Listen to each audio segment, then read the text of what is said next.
Congrats on your new album. Thank I know it's a you. big one for you. Yes. And it's an honor to be talking to you on release day. I know. Thank you. It's also an honor for me. Yeah, and now you're on tour. Mm-hmm.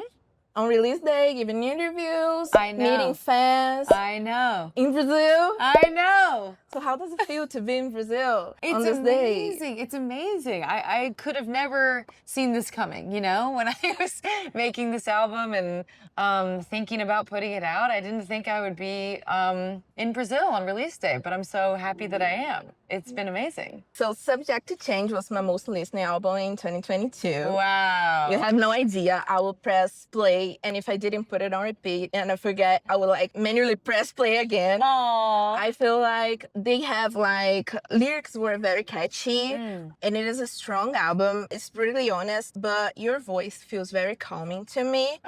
So I wanted to ask you, are there any albums that are like this for you? Like albums that you could listen on repeat? Can you name some of them? Yeah. Oh, man. I mean, I really like Casey Musgraves a lot. She's a big inspiration to me. I can always put on Golden Hour. Yeah. That's a really big album for me. I like Japanese House a lot. Her album, In the End It Always Does, I really love. What else? Gosh, that's a tough question. I mean, it's such an honor to be that for someone. I think it's always the goal when you're making an album or when you're making a piece of work that it can be a comfort to people or something they come back to. So that means a lot to me, those are some of my favorites. I mean, I'm glad I can bring this. Yeah, me too. Can tell you this in person. So sweet. Thank you. Okay, so tell me how you feel. It's an album that comes where you express the real wind of emotions after ending a 10-year marriage and starting the process of finding yourself again.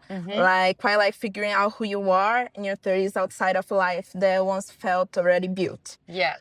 So do you feel like your perspective on life has shifted now that the path ahead feels less predefined than once did?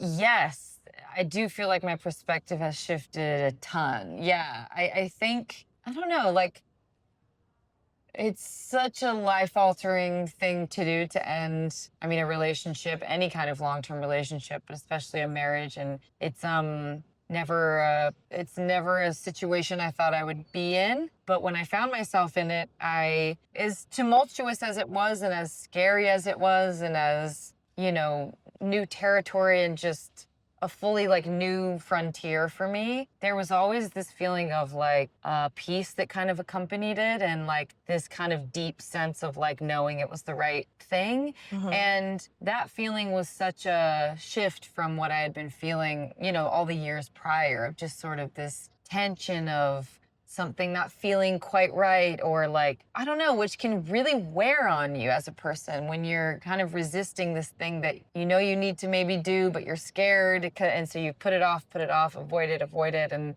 I think that took a toll on me more than I thought of it's why, there are songs on Subject to Change and Quitter that are really wrestling with big, heavy, life questions. And so I think once I made this decision to kind of, jump off the cliff, so to speak, there was fear, but there was also a sense of relief that was really new for me. And so that feeling was, that feeling of relief was so big that it was, it shifted a lot of kind of how I saw the world and how I saw my life. And I kind of was able to really accept it all for what it was and kind of start moving forward on this path in the driver's seat a little bit more of my life, which was really empowering.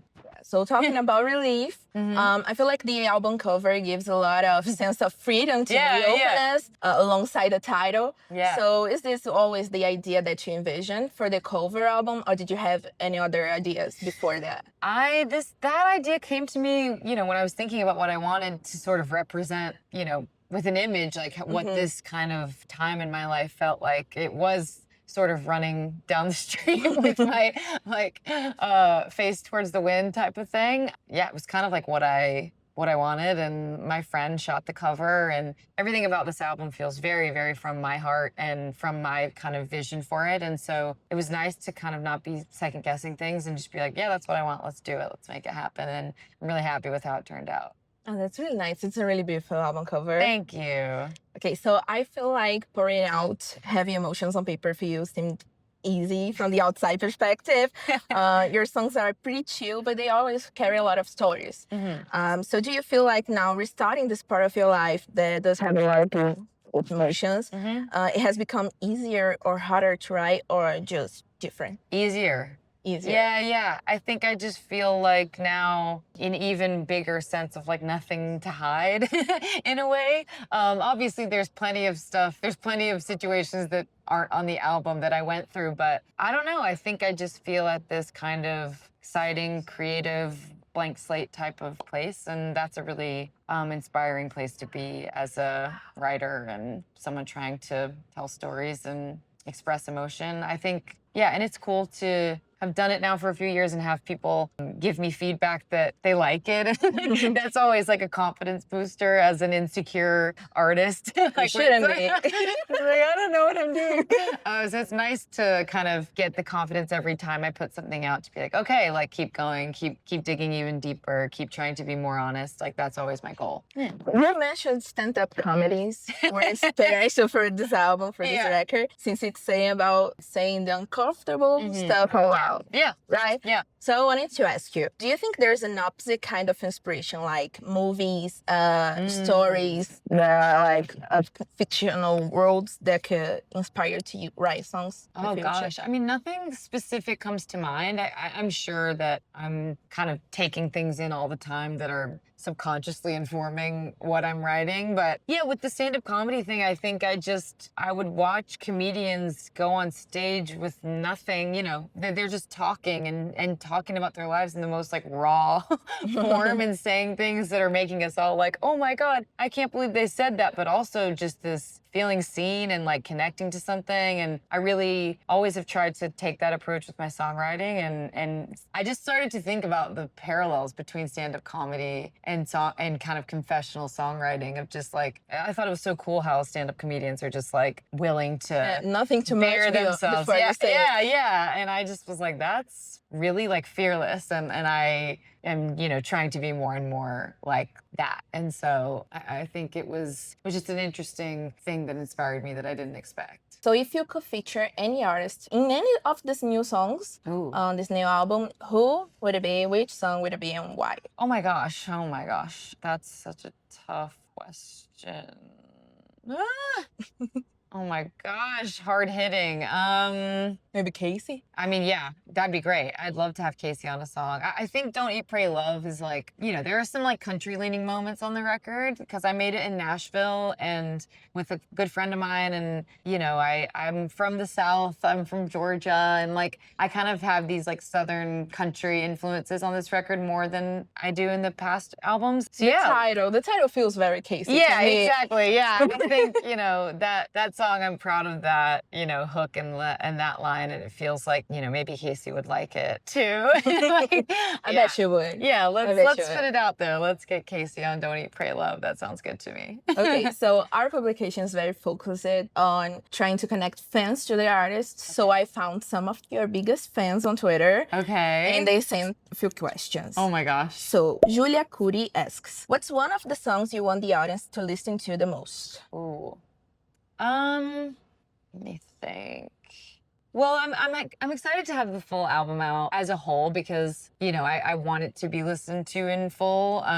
But I'm excited for people to listen to, oh my gosh. There's one called Right For Me. I feel like that is it's like a moment of levity on the record that's like a little expressing a different kind of side, sort of like a break in the sort of heaviness. It's about just like a fun meeting someone out and sort of like embracing this new chapter of like freedom and new experiences. And I don't know, it's just like a song that a side of myself and like a vibe that I haven't really put out there before. And so I'm excited for people to hear that one and I hope they like it.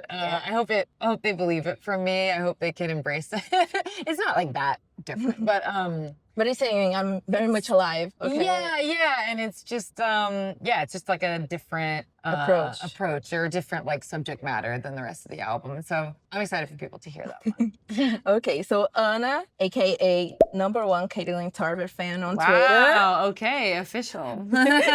She says, I've been following your work for years and I'm a loyal listener to your albums. I feel like Tell Me How You Really Feel is the conclusion of a journey that started with Subject Change, marking the beginning of a completely different era from anything you've experienced before or done before. I would love to hear how those 3 albums connect for you. Wow, she really is. She's onto something.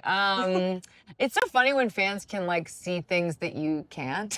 It's like, how do you know? No, but that's really cool. Because I definitely see it that way. It is sort of a conclusion of a journey I've been on and tried to kind of share with everybody through songs. How they all connect. I mean, I think they're all in a sense dealing with my journey of growing up, kind of going through the phase in life that people, I don't know if you're familiar with, it's like an astrology thing. It's like, I don't know, I live in LA, I'm sorry. It's like, but it's called your Saturn return. And I don't know, it's a helpful like framework to think about for me because there was like a point where, you know, you grow up, you kind of get into your early 20s, you're sort of taking everything you've learned and what you expect your life to be, and then you start experiencing things and you're like, I didn't think this was gonna happen, or I didn't expect to feel this way, or I didn't expect to lose this belief or this person or this relationship or whatever, and things start getting confusing. It's like, wait, I thought this was gonna happen this way. And when those things don't pan out, you know, I started to really question everything. I was like, well, what's real? Like, what do I actually want for my life? What, you know, do I care about? Like, all these big existential questions started really hitting me, which I think was good. Pray Love. Exactly. It was just hard, you know, to try and sort through this. So like Subject to Change was sort of the beginning of me starting to share those questions of like, all right, like what is going on? And then Quitter really dove into those like existential things of like, what does it all mean? And what do I do about it? And I think with this album, obviously it's focused on getting a divorce, but it's like also kind of the culmination of like me really stripping away every sort of false thing that I had come to believe in and found to be like not what I thought it was. And kind of stripping away all familiarity, all foundation, anything I had left, and being like, all right, let's like begin again, and what's gonna come after this. And so it is a new beginning in a lot of ways, but I guess also an ending to this kind of like 3-album thing. So I don't know if that gave any context, #1 A lot of Tarver fan, but and I love that for you. yeah, so yeah. Okay, so Paulinha at Tarver Jonas says, Hi, Katelyn. I just want to say that I love you. So looking back at the process of creating the new album, what do you think it revealed to you about who you are today? I think it revealed, you know, there's a song called Trust Myself on the new album that's about, you know, it's kind of self-explanatory, but it's the whole, I don't know, like kind of thesis statement of the album is really like my journey with learning how to trust myself and that I know what's right for me more than anyone else does. And I think that's easy to say, but really hard for me to embrace even still to this day. I'm always kind of questioning myself or doubting myself or wondering if I know what the right thing is or what the wrong thing is, whatever. And so I think learning to trust myself has been a big thing for me that I've tried to embrace in my life and tried to express on the album too. Yeah, we can see that. And last fan, Tuane Gabriele says, throughout your career, your songs have become increasingly vulnerable and personal, which is a very defined trait of yours as a songwriter. If the Katelyn who wrote your first songs could listen to this new album today, how do you think she would react? Oh my gosh, she'd be like, what's going on? Yeah, I think she'd be shocked. I think she would be intrigued, and I think, you know, I think she'd be proud and kind of excited. to see like and curious about what's gone on with me. So yeah, it's cool to hopefully I'm making her proud. Right. So we've gone through growth, we've gone through pain, and now we reach this new sense of freedom. So what are Katelyn Tarver's next steps? Next steps, I mean, I'm finishing up this tour.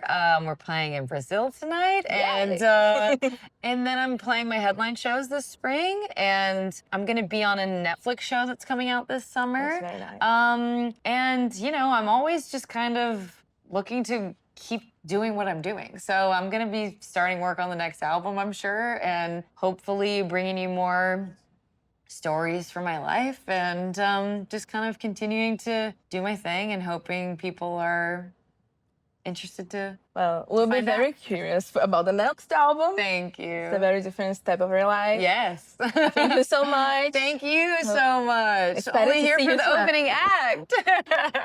Thank you.